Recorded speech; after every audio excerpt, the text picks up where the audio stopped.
Guys, hello for today's vlog. So maratag turo pa man guys, ay karon ta balik og vlog sa atong motor guys.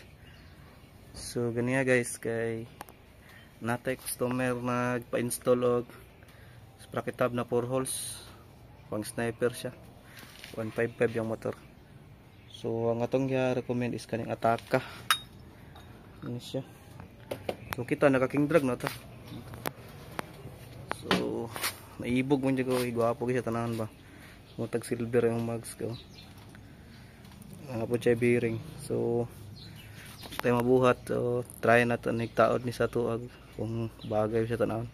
Duha ra pud gud ni siya nabilin gud, mo taod lang ako ng isa, pero mag stock pataan ni guwapo mo siya tanahan sa mutag na CNC mags nya, parehaning nasa ubos yung mga caliper, guwapo ko siya tanahan, mura siya custom mags jud sa layo. Pakita ng picture kita ora na ganiya.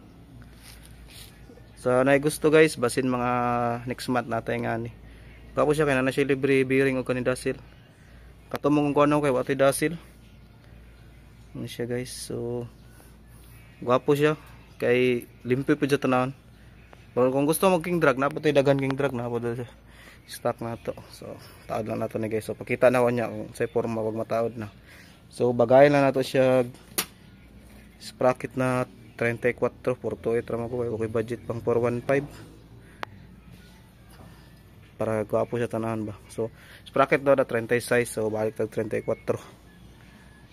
bytes boss. Sa mga forma boss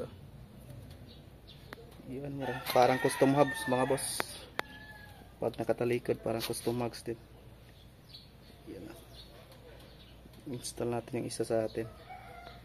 Maganda siya tignan mga boss sa malayo. Yun mga boss, pakaangas mga bossing. So gusto mag-order, PM nyo lang ka mga boss, pero next month pa tayo coming, order pa tayo sa supplier. Yan ren